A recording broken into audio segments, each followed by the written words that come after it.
एक करेक्शन करना बहुत जरूरी है, नहीं तो वो रिकॉर्ड में चले जाएंगे, फिर बाद में सही नहीं होगा। इन्होंने अपना बात रखते समय कहा कि जिस प्रदेश से मैं आता हूं वहां कितने अंदर चीन घुस करके कब्जा करके बैठे हैं, तो मैं रिकॉर्ड बहुत साफ करना चाहता हूं।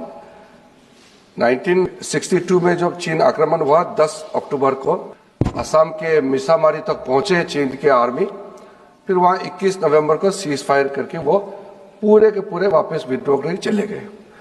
जो जगह चीन ऑक्युपाई करके रखा है असापिला साइट में लोंजू, वो 1959 में जब हमारा वहां असम राइफल का कैंप था 1959 में कैप्चर किया, और उसके अतिरिक्त थोड़ा सा और एक्स्ट्रा जो लिया वो 1962 में कंप्लीट विड्रॉल नहीं। उसके बाद 1962 के बाद वहां मैकमोहन लाइन जमीनी पे रेखा नहीं, इसको LAC कहा जाता है, लाइन ऑफ एक्चुअल कंट्रोल।